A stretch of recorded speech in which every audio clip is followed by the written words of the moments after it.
Good day everyone, this is Chair Mark TV for another video, and today itutuloy natin ang discussion about drawing regular polygons. So simulan na natin.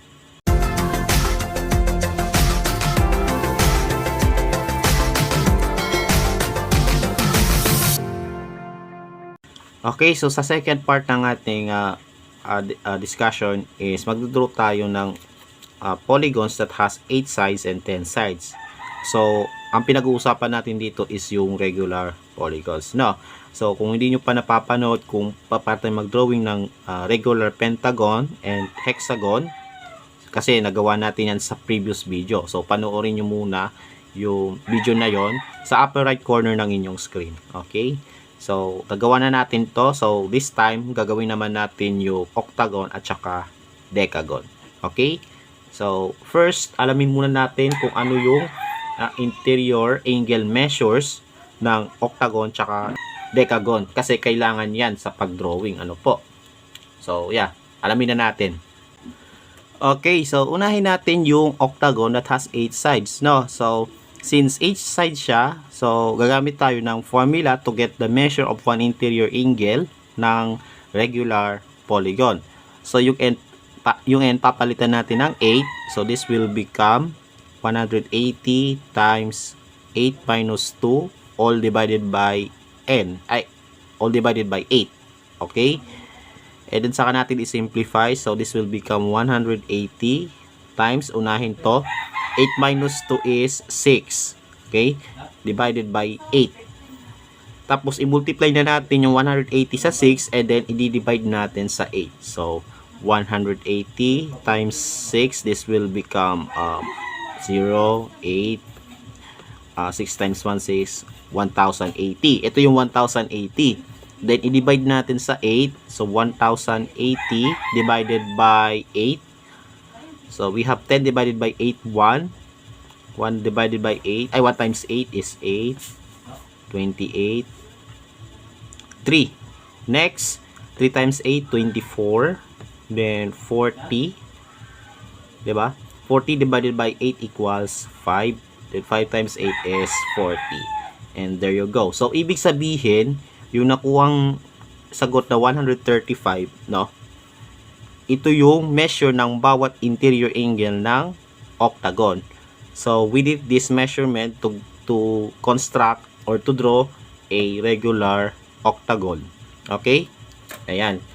Tapos para naman sa decagon, we do the same thing as this one. Kaso, ang end po natin ay 10 since that decagon has 10 sides. Okay?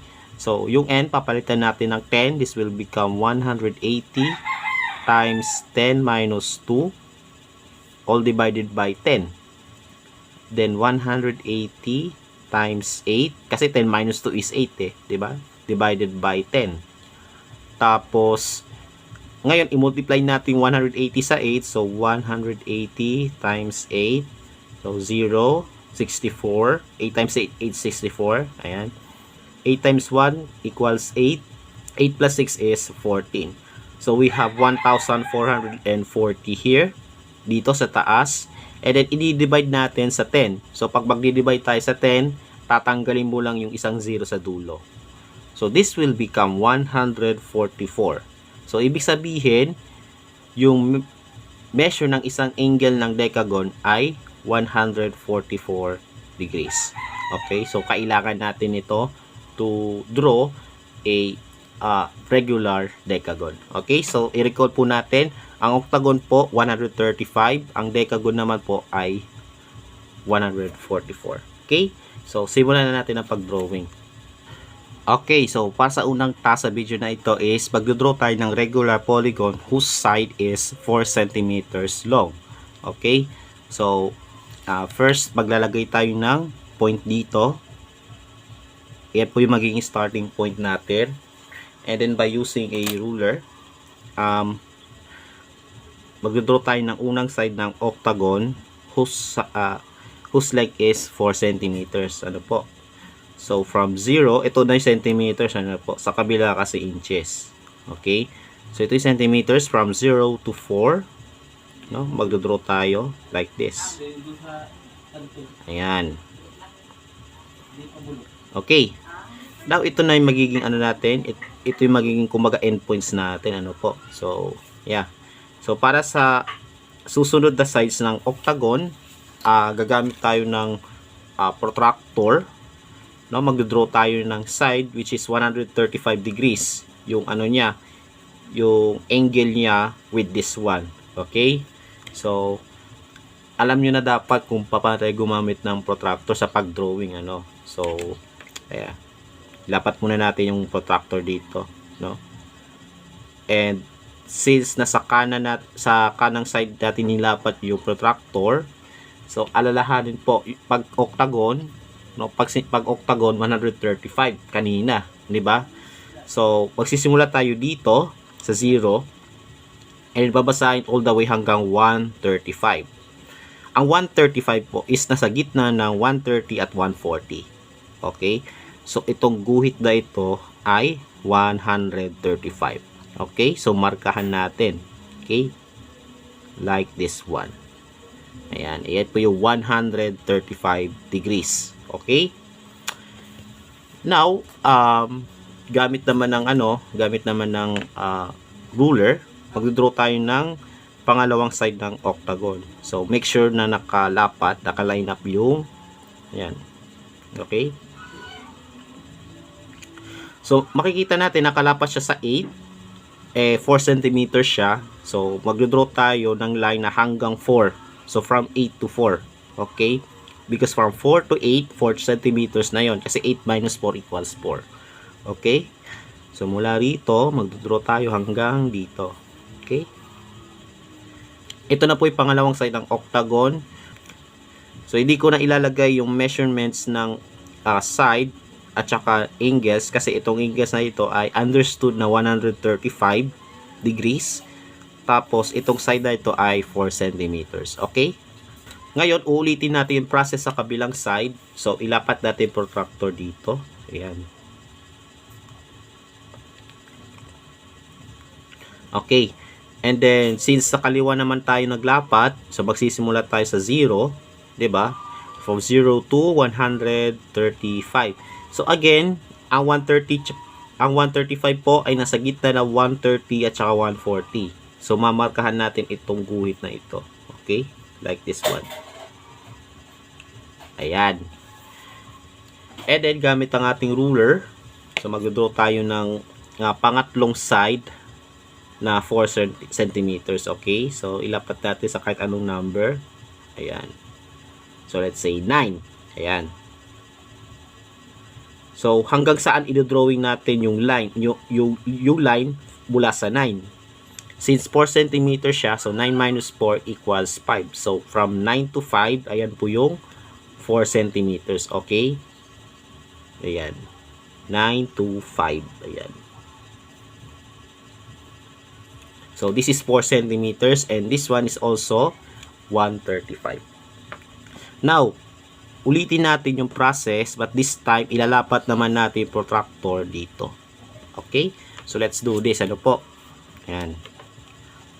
Ilapat ko siya. So magsimula tayo dito sa kanan and then 135. Okay? So sa gitna ng 130 at 140 tandaan po natin. Ayan. Tapos another side ng ng octagon. So magdo-drawing tayo. Nakatapat siya sa 9. So magdo-draw tayo ng line hanggang 5. Okay? Ayan. So this is the fourth side of octagon. Then we repeat the process sa kabilang side naman. Okay? So again, protractor.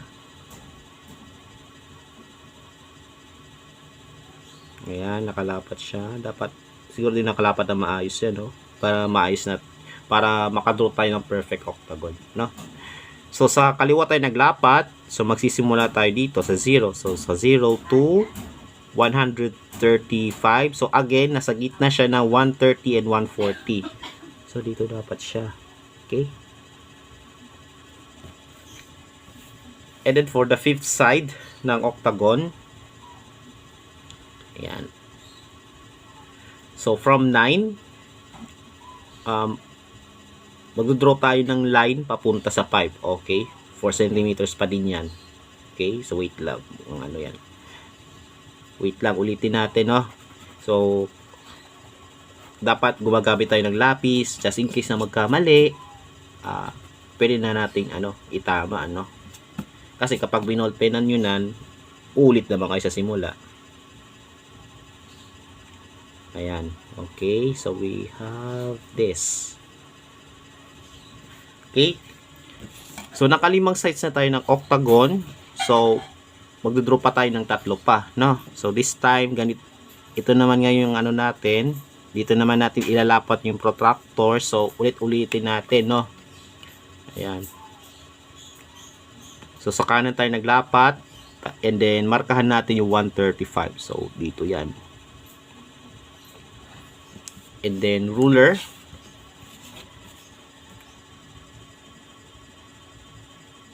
So, mag-draw tayo 9 to 5. Diba? So, 9 to 5. Okay? Then, ulitin natin sa kabilang side.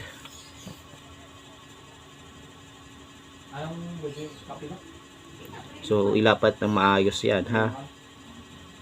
Okay. Then, sa kaliwa tayo naglapat. So, dito tayo magsisimula. Dito tayo magsisimula. So, from 0 to 135. Ito yung 135, ha? Nasa gitna ng 130 to 140. Okay? Next, line ulit. No? Itapat natin yung number 9. Okay? So, mag-draw tayo ng 7th side from 9 to 5. Okay? Ito yung pampitong side ng octagon. So, ayan na. Nakapitong sides na tayo ng octagon out of 8. And then, it's time na pagdugtungin natin, no, itong dalawa para sa huling side ng octagon. So, let's see kung 4 centimeters nga ito. Okay. So, parang sumobra ng bahagya. Pero okay na din yan. Pag malayo naman is makikita mo na perfect octagon siya. And there you go. Nakumpleto na natin yung octagon. Okay? So, 4 centimeters bawat isang side. And bawat angles naman ay 135 degrees. So, this is the regular octagon we're looking for. Okay? Ayan. And then, para sa susunod na task ay magko-construct tayo or magdodraw tayo ng regular decagon. That's 10 sides. Diba? So, pero hindi ko muna masyado i-explain yung step by step kasi paulit-ulit lang naman ang gagawin sa bawat side. Diba? Ang pinagkaiba nga lang is yung angle ng decagon, no? Yung interior angle ng decagon ay 144 degrees each. So, let's proceed. Okay, so for the final task, we have to draw a regular decagon whose side is 3 centimeters long. So, ilang sides ulit ang decagon? Di ba 10? Di ba? So, 10 sides ang i-drawing natin. So, 10 times natin gagamitin yung ruler and protractor. Okay? So, let's do this. So, maglagay muna tayo ng starting point. And then, gamit ang ruler, mag-draw tayo ng unang side ng decagon. So, ang given side po ay 3 centimeters. So, from 0 to 3, mag-draw tayo ng side. Okay? Ayan. Okay, so ito na po yung unang side ng decagon. Okay, so from here, it's up to you na lang kung paano nyo i-drawing yung susunod na sides ng decagon. It's either paikot or pwede rin kabilaan, kagaya ng ginawa natin before. Diba? So, para maiba naman is, gagawin natin is paikot. Okay? Ayan. So, gagamit naman tayo ng protractor. Then, ilalapat natin dito. Ayan. So, na-compute natin kanina, yung interior angle is 144 degrees. So, kung ilalapat natin siya, so nasa kaliwa siya, di ba? Nasa kaliwa yung side. So, magsisimula tayo dito sa 0, no? And then, babasahin nyo siya hanggang 144. Okay? So, from 0 to 144, Bali, nasa gitna siya na 140 to 150. Okay? So, mula sa 140, magbibilang tayo ng 4 na guhit mula rito. So, we have 1, 2, 3, 4. So, ayan po yung 144. Okay? So, this is a 144 degree. Okay? Ayan. And then, dodraw tayo ng pangalawang side ng decagon from 0 to 3. Just like this one. Okay? Ngayon, uulitin natin yung proseso for other sides ng decagon hanggang sa makumpleto natin yung yung 10 sides ng decagon. Okay? So, ulitin natin. Bali, protractor, lapat. Ayan. Since sa kaliwa, dito tayo mag-uumpisa sa 0. Then, 144. So, again, 140. Ito 140, 150. Sa gitna nun is 144 na po. Kaya lang, bibilangin mo 4 na guhit mula 140 para maging 144 na po. So, we have 1, 2, 3, 4. Okay? And then, using the ruler, i-draw natin yung pangatlong side ng decagon. So, from 0 to 3. Okay.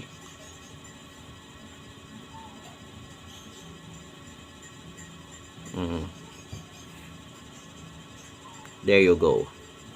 So, again, di natin nilagay yung di natin nilagay yung label ng measurements ng sides and angles. Kasi it is understood naman na 3 centimeters ang dinodrawing natin eh. And yung measure ng bawat angle ay 144. Okay, so let's continue. Para sa fourth side, do the same process. Yan. From 0 to 144. And then ruler.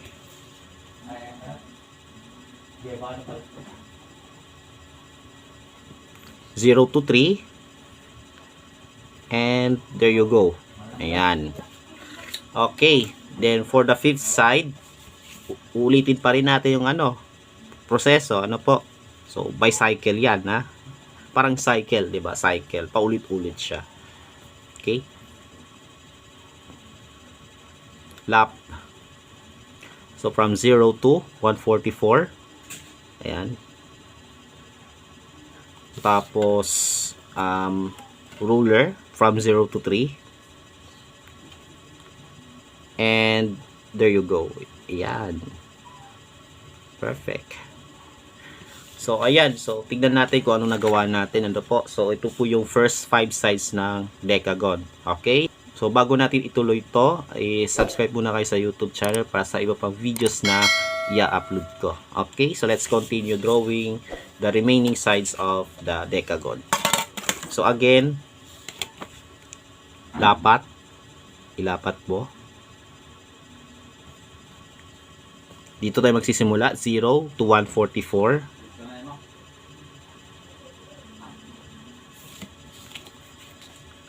Then, ruler from 0 to 3.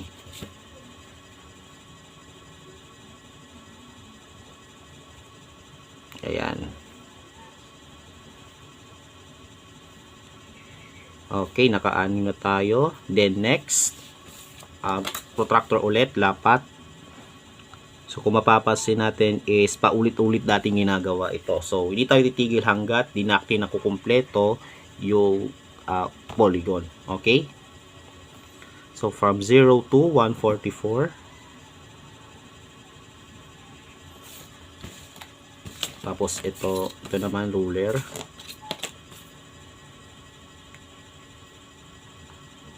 So, from 0 to 3. Okay?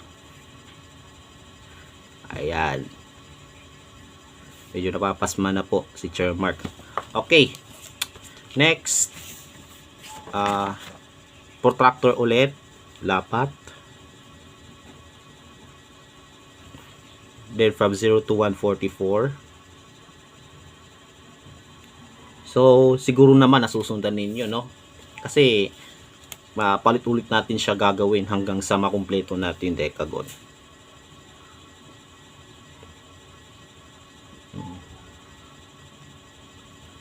Okay, just like this one. Ayan. 3 centimeters. And then, we got 1, 2, 3, 4, 5, 6, 7, 8. Naka 8 sides na tayo. So, may natira pa tayong dalawa. Ano po? So, again, gawin natin ulit.